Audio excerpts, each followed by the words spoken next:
Assalamualaikum warahmatullahi wabarakatuh.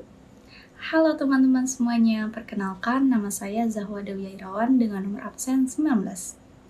Pada kesempatan kali ini, saya akan menjelaskan materi mengenai pajak dalam mata kuliah Sistem Keuangan Publik, mulai dari pengertian, fungsi, hingga prinsip-prinsip penarikan pajak menurut para ahli terkemuka. Karena pajak adalah tulang punggung keuangan negara. Hampir seluruh fasilitas yang kita nikmati sehari-hari seperti jalan, sekolah, rumah sakit, hingga keamanan negara, semua itu dibiayai dari pajak yang kita bayari. Selamat menyaksikan. Pengertian dan fungsi pajak. Pajak adalah salah satu sumber penerimaan negara yang paling ideal. Mengapa ideal? Karena pajak memenuhi 3 syarat utama. Pertama, dapat menjamin penerimaan negara. Artinya, penerimaan dari pajak bersifat pasti dan berkelanjutan. Yang kedua, bersifat ajak dan terus meningkat, sejalan dengan pertumbuhan ekonomi masyarakat. Yang ketiga, memiliki fungsi regulasi, yaitu fungsi untuk mengatur perekonomian, mendorong pertumbuhan ekonomi, retribusi pendapatan, dan menjaga stabilitas ekonomi. Selain itu, pajak juga memiliki fungsi budgeter. Artinya, pajak menjadi sumber utama untuk menutupi pengeluaran rutin negara, seperti belanja pegawai, operasional pemerintahan, dan pembangunan infrastruktur. Sistem pemungutan pajak di Indonesia. Di Indonesia, sistem perpajakan diatur melalui Undang-Undang Nomor 6 Tahun 1983 tentang Ketentuan Umum dan Tata Cara Perpajakan atau KUP. Dalam UU tersebut, ada 3 ciri khas sistem pemungutan pajak di Indonesia. Yang pertama, pemungutan pajak merupakan wujud dari pengabdian dan kewajiban warga negara. Artinya, membayar pajak bukan sekedar kewajiban hukum, tetapi juga membentuk partisipasi nyata dalam pembangunan nasional. Yang kedua, tanggung jawab perpajakan ada pada wajib pajak itu sendiri, bukan sepenuhnya diserahkan kepada negara. Masyarakat dianggap sudah cukup dewasa dan bertanggung jawab. Ketiga, Indonesia menganut sistem self-assessment, yang dimana wajib pajak diberikan kepercayaan untuk menghitung, memperhitungkan, membayar, dan melaporkan sendiri pajak yang terutang. Sistem ini membuat proses perpajakan lebih rapih, sederhana, dan mudah dipahami.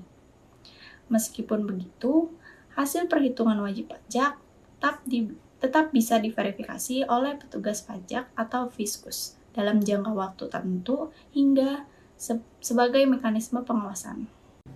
Selanjutnya beralih ke prinsip-prinsip penarikan pajak. Yang pertama ada menurut UK Hicks dalam bukunya Public Finance. Hicks mengemukakan 3 prinsip pajak yang ideal. Yang pertama, efisiensi ekonomi. Pajak tidak boleh menghambat kemajuan ekonomi. Kebijakan pajak harus dirancang agar tidak mengganggu alokasi sumber daya yang efisien di pasar. Bahkan, pajak bisa digunakan sebagai alat untuk memperbaiki neraca pembayaran atau mengurangi konsumsi barang yang tidak diinginkan. Selanjutnya yang kedua, keadilan atau ability to pay, yaitu penarikan pajak harus didasarkan pada kemampuan wajib pajak. Orang yang lebih kaya harus membayar pajak lebih besar karena mereka mampu dan sebaliknya. Yang ketiga, ada efisiensi administrasi. Pajak harus mudah dikelola baik oleh pemerintah ataupun wajib pajak. Biaya pemungutan tidak boleh melebihi hasil pajak dan sistem harus sederhana agar biaya kepatuhan masyarakat tetap rendah. Hicks memandang pajak bukan hanya sebagai sumber pendapatan negara, tetapi juga sebagai alat untuk mencapai stabilitas dan keadilan sosial. Selanjutnya, prinsip pajak yang paling klasik dan terkenal, yaitu Four Canons of Taxation dari Adam Smith. Yang pertama, kesamaan. Beban pajak harus sesuai dengan kemampuan relatif masing-masing wajib pajak. Contoh nyatanya adalah PPh progresif di Indonesia. Orang bergaji 5 juta dikenakan tarif yang lebih rendah dibandingkan orang bergaji 100 juta. Yang kedua, kepastian hukum. Pajak harus tegas, jelas, dan pasti mudah dipahami oleh siapa saja. Wajib pajak harus tahu berapa yang harus dibayarkan, kapan batas waktunya, dan bagaimana cara membayarnya. Contohnya, tarif PPN 11%-nya sudah tertuang jelas dalam undang-undang. Lalu yang ketiga, kenyamanan pembayaran. Pajak sebaiknya dipungut pada saat yang paling mudah bagi wajib pajak. Contohnya sistem withholding tax, yaitu pajak penghasilan karyawan dipotong langsung saat gajian, sehingga karyawan tidak perlu membayar dalam jumlah besar di akhir tahun. Lalu yang terakhir adalah efisiensi. Pajak tidak boleh menimbulkan kerugian yang besar. Dalam artian, biaya pemungutannya tidak boleh melebihi hasil pajak yang dikumpulkan. Contohnya sistem e-filing. Dengan teknologi digital, biaya administrasi menjadi sangat kecil dibandingkan penerimaan pajak yang masuk. Terakhir, prinsip dari Adolf Wagner yang terdiri dari 4 asas. Yang pertama, prinsip politik finansial. Pajak harus mampu memenuhi kebutuhan anggaran negara. Hal ini mencakup adekuasi atau kecukupan dan elastisitas. Artinya, tarif pajak bisa disesuaikan dengan kebutuhan anggaran tanpa harus mengubah undang-undang secara drastis. Lalu yang kedua ada prinsip ekonomi. Pajak tidak boleh mematikan roda ekonomi.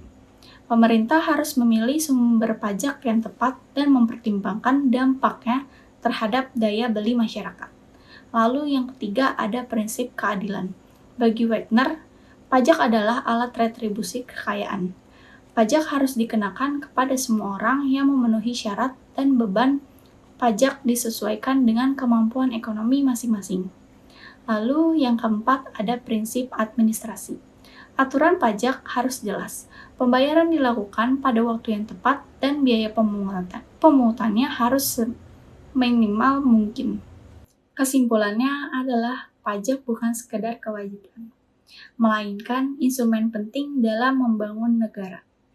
Para ahli seperti UK Hicks, Adam Smith, dan Adolf Wagner telah memberikan landasan prinsip perpajakan yang hingga kini masih relevan dan menjadi acuan sistem perpajakan di berbagai negara, termasuk di Indonesia.